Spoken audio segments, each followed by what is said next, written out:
Hola. Hoy día el objetivo de mi presentación, así como le pusimos en el título, es compartir cómo en un equipo de tratamiento interdisciplinario de trastornos de alimentación nos enfrentamos y pensamos todos los dilemas que se nos plantean frente a pacientes complejos. Más que la idea de dar una sola respuesta, es presentarles cómo lo enfrentamos como equipo y cómo vamos tratando de responder estas diferentes aristas que se nos presentan. Para graficar esta presentación, tengo un caso clínico que es un caso clínico ficticio, pero que resume la vivencia de muchos pacientes que nos plantean este problema.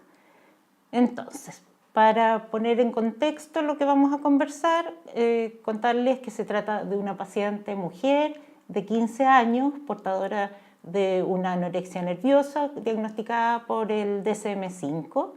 El motivo por el cual llega a nuestro centro, que es la Clínica Alemana de Santiago, en la unidad de adolescencia, llega derivada por otro tratante para ser hospitalizada por desnutrición, bradicardia y fracaso en el tratamiento ambulatorio.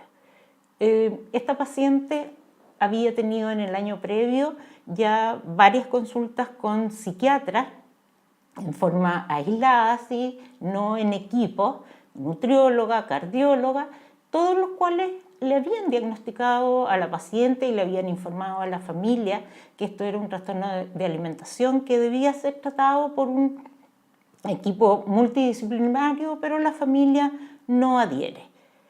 Durante el año en curso, previo a esta hospitalización, la paciente ha bajado 15 kilos, ha presentado un síncope en una oportunidad, se encuentra en amenorrea y su índice de masa corporal de ese momento es de un percentil entre 5 y 10. Presenta bradicardia con 48 latidos por minuto y una presión límite bajo. Dado que la paciente es derivada para la hospitalización y que estamos de acuerdo como equipo que cumple indicaciones, se hospitaliza y los motivos fundamentales de la hospitalización es, desde el punto de vista agudo, es iniciar la realimentación disminuyendo al máximo el riesgo del síndrome de realimentación, que es una de las complicaciones médicas más temidas en el tratamiento de los trastornos alimentarios, especialmente los restrictivos. Y además aprovechar esta hospitalización para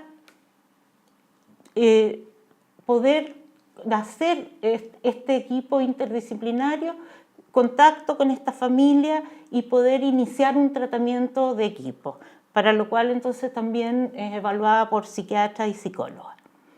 Iniciar tratamiento, que es lo que llamamos un tratamiento de estabilización médica, no es un tratamiento psiquiátrico propiamente tal. Lo que se pretende es que no hayan complicaciones médicas en el inicio de la realimentación y por otro lado que la paciente adhiera al equipo. Se logra alimentar por vía oral, acepta una ingesta del 100% de las recomendaciones dentro de las primeras 48 horas, el ecocardiograma que se le hace el ingreso muestra una disminución importante de su masa ventricular y 9 días después, encontrándose la paciente sin riesgo de este síndrome de realimentación, es decir, potasio, magnesio, fósforo, todo dentro de lo normal y habiendo iniciado la recuperación, ha subido 800 gramos, se plantea que la paciente puede continuar su tratamiento, ya sea en una hospitalización psiquiátrica, que en el caso nuestro no contamos y por lo tanto la tendríamos que derivar a un centro psiquiátrico, aunque la siguiéramos nosotros, o a la hospitalización domiciliaria con cuidadora. La familia elige continuar en hospitalización domiciliaria y se van con indicaciones, vuelve a control a la semana, ha estado al cuidado de la madre, cumpliendo parcialmente las indicaciones de alimentación y el reposo, no 100%. El peso del momento del control es igual que el del alta, pero la paciente se ve muy resistente y señala que no va a subir de peso. Se encuentra bradicárdica, pero sin síntomas, por lo cual se decide, junto con los padres, continuar en esta modalidad de tratamiento. 2 semanas posterior al alta, la paciente ha bajado ahora 2 kilos, se encuentra desnutrida, con un IMC bajo el percentil 5, bradicárdica, con una frecuencia cardíaca de 43 por minuto, hipotensa, con una presión diastólica baja, por lo cual se hace necesario rehospitalizarla en esta modalidad de estabilización médica en la clínica, pero esa vez sí se le señala a los padres que al alta o deberá ir a una hospitalización psiquiátrica. Esta vez el ecocardiograma demuestra un derrame pericárdico. Esta hospitalización tomó 2 semanas, la paciente se estabiliza, el ecocardiograma mejora, quedan todavía hay una disminución importante del derrame y se plantea que está en condiciones de ser trasladada, pero los padres no aceptan la hospitalización psiquiátrica y solicitan continuar en hospitalización domiciliaria, pero esta vez aceptan que la cuidadora sea una cuidadora externa. Nuevamente, después de mucha conversación con el equipo y la familia, aceptamos continuar en esa situación 1 semana más, vuelve a control y la paciente en realidad se encuentra exactamente igual, no mejora y cumpliendo parcialmente nuevamente las indicaciones. Y ahí aparece este dilema, ¿cierto? ¿Cuál es el dilema? ¿Qué es un dilema? Un dilema es cuando uno, frente a una situación, tiene 2 o más posibilidades que son igualmente buenas o malas o regulares, pero no hay una mejor que la otra, porque ahí en ese caso no hay un dilema, se elige la mejor. Aquí, ¿cierto?, existe la posibilidad de que nosotros no aceptemos continuar en esta forma de tratamiento y que si la paciente la familia no cumplen la indicación de traslado a una hospitalización psiquiátrica, nosotros no la podemos seguir tratando, o que flexibilicemos, y ambas cosas, por eso decimos, son igualmente buenas o malas o riesgosas, porque la primera, ¿cierto?, tiene el riesgo de que la familia una vez más abandone, lo cual obviamente no es bueno para el tratamiento de la paciente y que cambie de equipo o no continúe su tratamiento.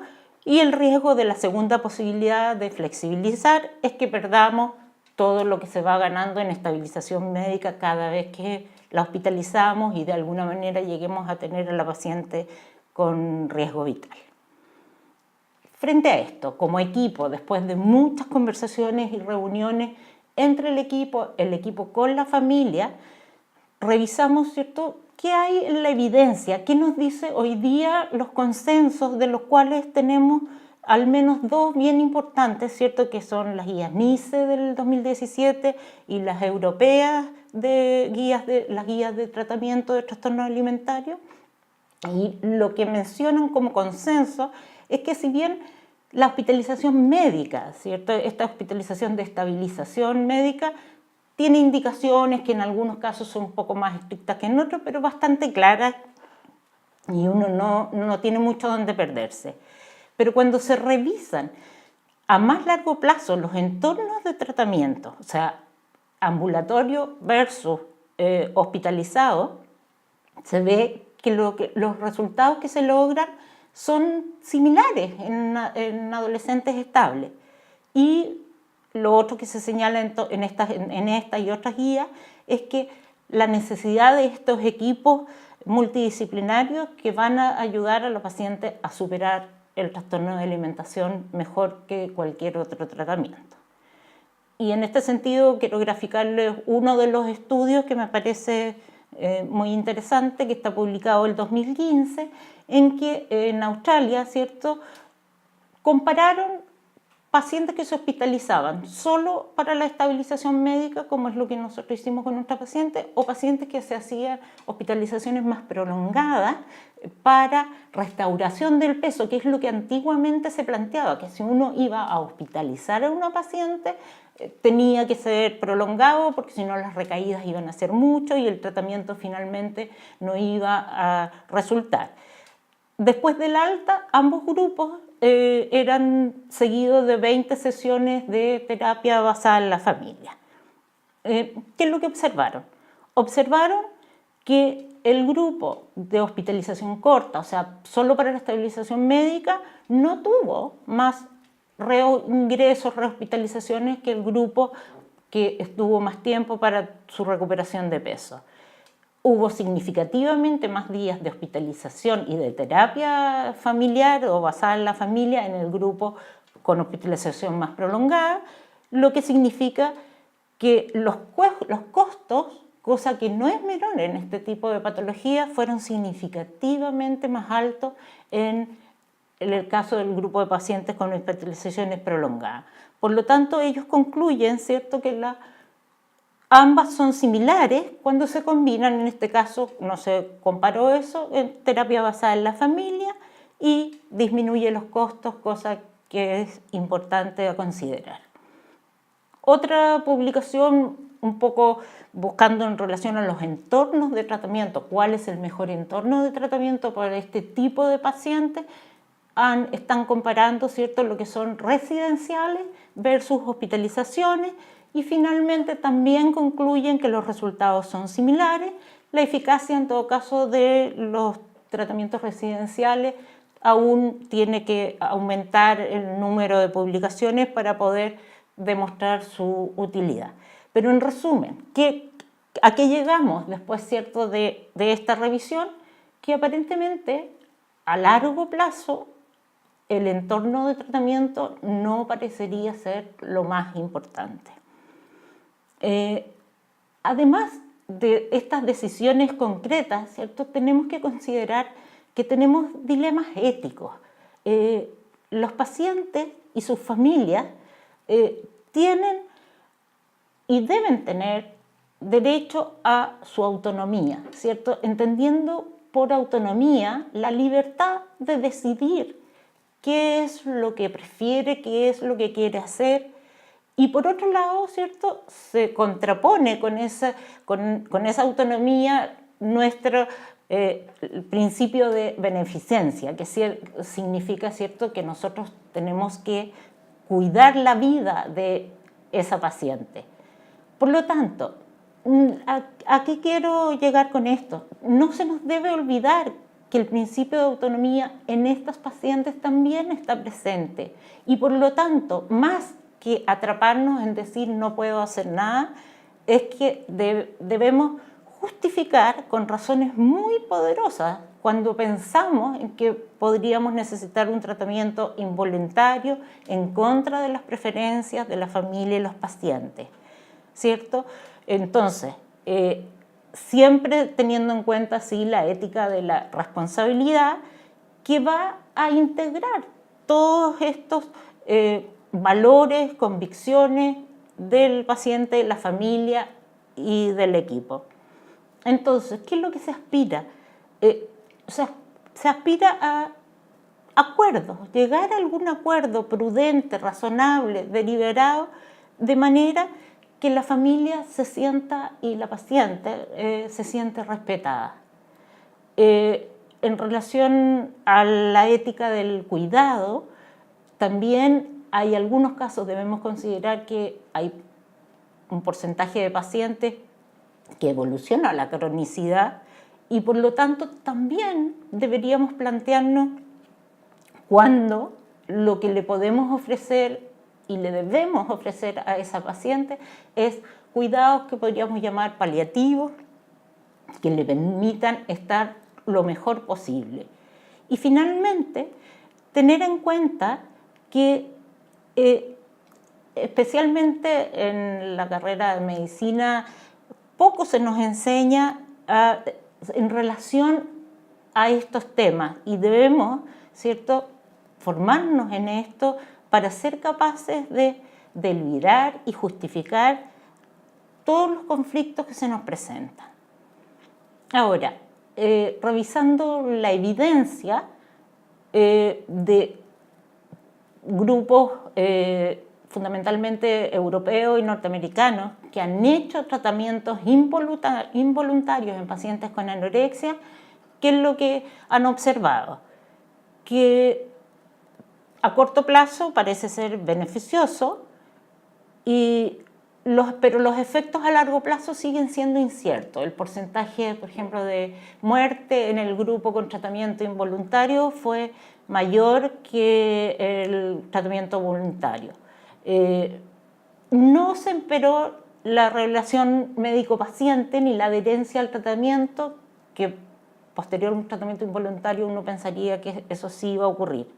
Y casi la mitad de los pacientes, un 43% en uno de los estudios, se mostró agradecido de haber sido sometido a este tratamiento que fue involuntario. Por lo tanto, en casos severos, complejos, es una posibilidad que el equipo debe plantearse.